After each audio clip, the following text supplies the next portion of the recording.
Assalamu alaikum to all my dear students. I am Fazila Parekh from M.E. Gangat Memorial Primary School, Umarwada. વિદ્યાર્થી મિત્રો, આજે આપણે standard 6 English ભણીશું. આજે આપણે ઇંગ્લિશના અંદર યુનિટ 1 સ્ટાર્ટ કરીશું. આપણા યુનિટ 1નું નામ છે વેર વર યુ એટલે કે વેર એટલે કે ક્યાં. આ ભૂતકાળની આ વેર જે છે તે ભૂતકાળની અંદર ઉપયોગ થાય. યુ એટલે કે તમે અથવા તો તું. બરાબર, અહીંયા તમેનો ઉપયોગ લેવાયેલો છે કારણ કે વેરનો ઉપયોગ થયેલો છે. બરાબર, તો તમે ક્યાં હતા એનો અર્થ શું થશે? તમે ક્યાં હતા. બરાબર, તો હવે આપણે એક્ટિવિટી 1 જોઈશું.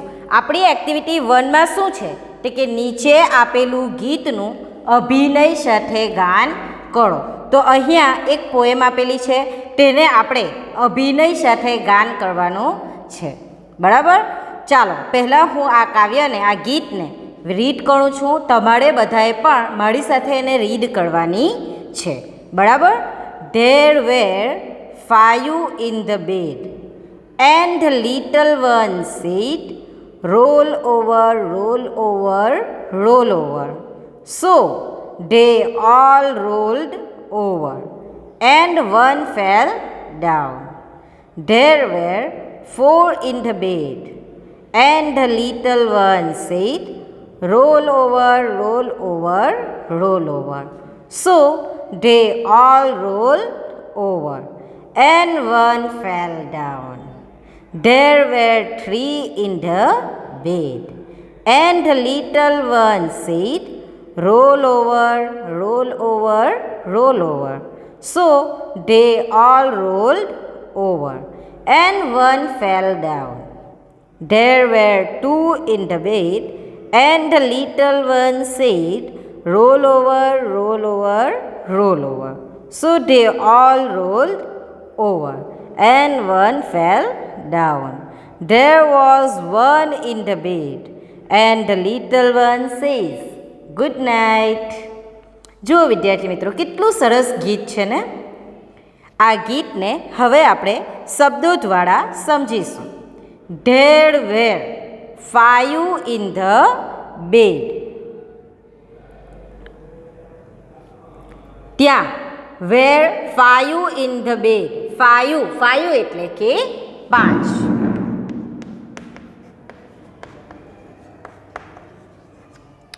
બેડ એટલે કે પલંગ. આપણો બેડ જે હોય તે ખાટલો આપણો. બરાબર, તો પલંગ. There were 5 in the bed. પલંગમાં 5 જણા હતા. 5 હતા. And the little one said, little one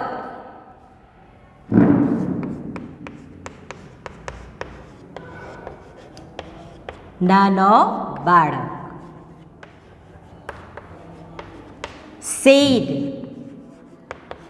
કહ્યું. નાના બાળકે કહ્યું. and little one said, નાના બાળકે કહ્યું. roll over, roll over, roll over. roll over એટલે કે ગુલાટ ખાવો.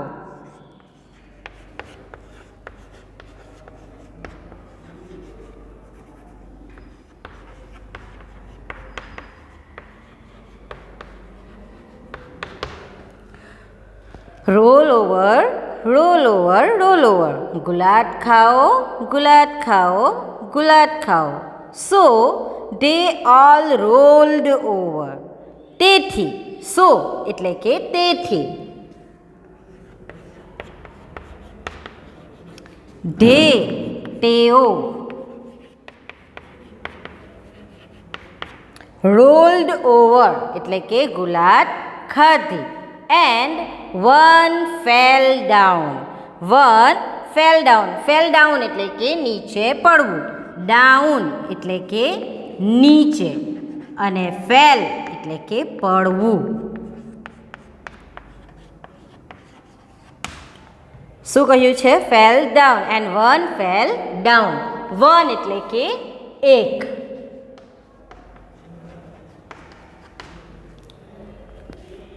તો જુઓ, હવે આપણે આ ફરીથી જોઈએ. There were 5 in the bed. Bed એટલે કે પલંગ. ત્યાં પલંગમાં 5 બાળકો હતા. And little one said. અને તેમાંથી એક નાના બાળકે કહ્યું. સેડ એટલે કે કહ્યું, કહેવું. તો એક નાના બાળકે કહ્યું, roll over, roll over, roll over. ગુલાટ ખાઓ, ગુલાટ ખાઓ, ગુલાટ ખાઓ. So they all rolled over. તેથી તેઓ બધા જ ગુલાટ ખાય છે, ગુલાટ ખાધી. And one fell down. અને જે 5 બાળકો હતા તેમાંથી એક બાળક નીચે પડી જાય છે. જુઓ, આપણે પણ નાના ભાઈ બહેન સાથે ગુલાટ ખાઓ ને આવું રમતા જોઈએ છે. રમીએ છીએ ને બેડ પર બેસીને રાતે. ગુલાટ ખાઓ, ઉક્કો ડુક્કો વગેરે જેવી રમતો આપણે રમતા હોઈએ છીએ, બરાબર. તો અહીંયા પણ 5 બાળકો છે બેડ પર. તેમાંથી એક બાળક કહે છે, ચાલો આપણે ગુલાટ ખાઈએ, ગુલાટ ખાઈએ. તેથી બધા ગુલાટ ખાય છે. અને ગુલાટ ખાવામાં એક બાળક બેડ ઉપરથી પડી જાય છે. તો હવે બેડ ઉપર કેટલા બાળક રહ્યા? 4 રહ્યા ને? હા, તો આગળ જુઓ. There were 4 in the bed. હવે કેટલા બાળક છે? 4. 4 એટલે કે 4. 4 એટલે કેટલા? 4. તો હવે બેડ પર કેટલા બાળક હતા? 5માંથી એક પડી ગયું. તો હવે બેડ પર કેટલા બાળક રહ્યા? 4. બરાબર. તો શું કહ્યું છે બીજી પંક્તિમાં? There were 4 in the bed. ત્યાં પલંગ પર 4 બાળકો હતા. And the little one said. અને નાના બાળકે કહ્યું, roll over, roll over, roll over. ગુલાટ ખાઓ, ગુલાટ ખાઓ, ગુલાટ ખાઓ. So they all roll over. તેથી તેઓ બધા જ ગુલાટ ખાધી. બધાએ શું કરી? ગુલાટ ખાધી. And one fell down. અને તેમાંથી ફરી પાછો એક બાળક પડી ગયું. There were 3 in the bed. જુઓ, 4 બાળક હતા, તેમાંથી એક બાળક પડી ગયું ફરીથી. તો હવે કેટલા બાળક રહ્યા પલંગ પર? 3 બાળક રહ્યા કે નહીં? 3 રહ્યા ને? તો હવે શું કહે છે ત્રીજી પંક્તિમાં? There were 3 in the bed. 3 એટલે કે 3.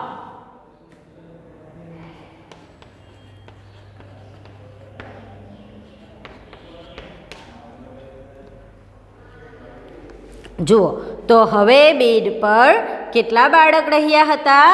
3 બાળક રહ્યા હતા. And little one says. જુઓ, ફરીથી નાનું બાળક કહે છે, roll over, roll over, roll over. ચાલો ગુલાટ ખાઓ, ગુલાટ ખાઓ, ગુલાટ ખાઓ. So they all roll over. તેથી તેઓ બધા શું કરે છે? ગુલાટ ખાધી હતી. And one fell down. ફરીથી એક બાળક પડી જાય છે. હવે 3 બાળક બેડ પર હતા, તેમાંથી એક બાળક ફરીથી પડી જાય. તો કેટલા બાળક બેડ પર રહ્યા? 2 રહ્યા ને? જુઓ, અહીંયા જે તમને ચિત્ર આપવામાં આવ્યું છે તેમાં તમે જોઈ શકો છો કે 2 બાળક બેડ પર છે, બાકીના બધા જ નીચે પડેલા છે. બરાબર. જુઓ આગળ. હવે there were 2 in the bed. હવે કેટલા બાળક રહ્યા હતા? 2. 2 એટલે કે 2. તો શું કહે છે? There were 2 in the bed. ત્યાં પલંગ પર 2 બાળકો હતા. And the little one said. અને નાનું બાળક કહે છે, roll over, roll over, roll over. ગુલાટ ખાઓ, ગુલાટ ખાઓ, ગુલાટ ખાઓ. So they all roll over. તેથી તેઓ ગુલાટ ખાધી. તેઓએ શું કરવું? ગુલાટ ખાધી. And one fell down. જુઓ, ફરીથી એક બાળક પડી જાય છે. તો 2માંથી એક જાય તો કેટલા બાળક રહ્યા? એક બાળક રહ્યું હવે બેડ પર. ચાલો, there was one in the bed. હવે બેડ પર કેટલા બાળક છે? એક જ બાળક છે, બરાબર.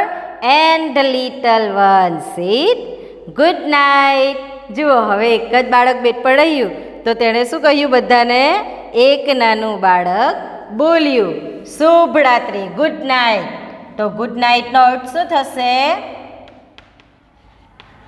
ગુડ નાઇટ એટલે કે શુભ રાત્રિ, બરાબર. તો જુઓ શું કહે છે કે શુભ રાત્રિ. એક બાળક રહે છે છેલ્લે અને તે કહે છે કે શુભ રાત્રિ. એટલે કે 5 બાળક વચ્ચે એ લોકોએ રમત કરી અને એક પછી એક બેડ પરથી પડતું ગયું. હવે અંતે એક જ બાળક રહ્યું અને તેણે બધાને શુભ રાત્રિ કહીને પોતે બેડ પર સૂઈ ગયું, બરાબર. તો વિદ્યાર્થી મિત્રો, આપણે આ પોએમ દ્વારા, આ ગીત દ્વારા આપણે શું કરતા શીખ્યા? પ્લસ માઇનસ કરતા શીખ્યા કે ન શીખ્યા? શીખ્યા ને, વત્તા ઓછા કરતા, બરાબર.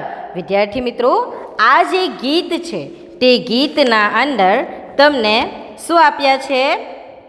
રાઇમિંગ શબ્દ અમુક.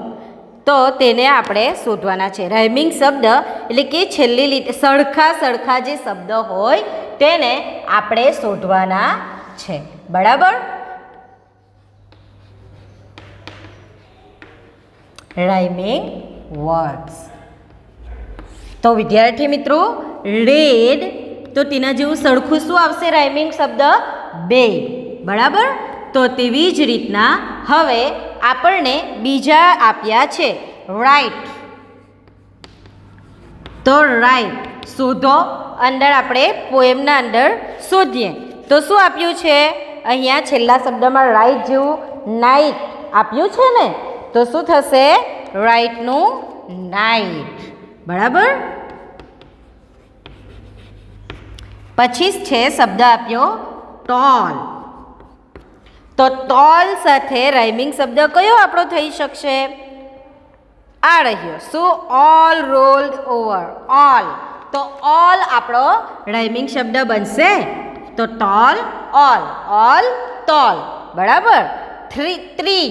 તો ટ્રીનું શું બનશે? ટ્રી. તો સિમિલર શબ્દ અહીંયા થ્રીમાં જુઓ, REE છેલ્લે છે લાગતા. તો આપણે ટ્રી સાથે શું રાઇમિંગ શબ્દ કરીશું? થ્રી, બરાબર.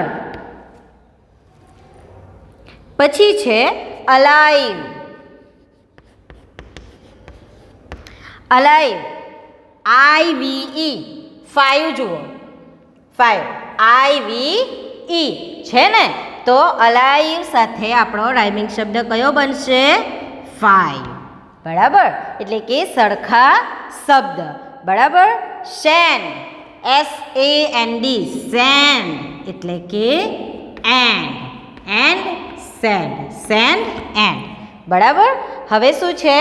ફૂડ. ફૂડ સાથે શું બનશે આપણા એમાંથી? શોધો, ચાલો. ફૂડ ગુડ બનશે.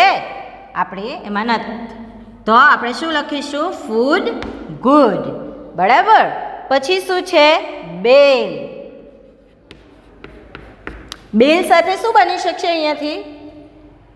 ફેલ. બેલ, BELL, ફેલ, FELL બની શકશે ને.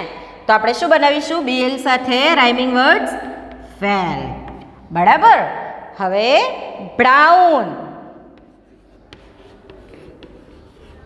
બ્રાઉન સાથે શું બનશે? ડાઉન બનશે. OWN છેલ્લે અહીંયા જુઓ, OWN. તો બ્રાઉન સાથે આપણે શું બનાવીશું? ડાઉન. બીજો શબ્દ છે છેલ્લો મોર. MORE, મોર. મોર સાથે તમે શું શબ્દ રાઇમિંગ બનાવી શકશો? ORE છે, બરાબર. તો સિમિલર જે પ્રોનાઉન્સિએશન આપણું સરખું થાય, એટલે કે આપણા જે બોલવાની રીત સરખી હોય તેના આધારે. તો અહીંયા જુઓ, ફોર, મોર થાય સરખું બોલવામાં, તો આપણે શું બનાવીશું? ફોર, બરાબર. તો વિદ્યાર્થી મિત્રો, આ રીતે રાઇમિંગ શબ્દ તમને પરીક્ષામાં પૂછાય છે, બરાબર. થેન્ક યુ વિદ્યાર્થી મિત્રો. અહીંયા આપણી એક્ટિવિટી 1 પૂર્ણ થાય છે.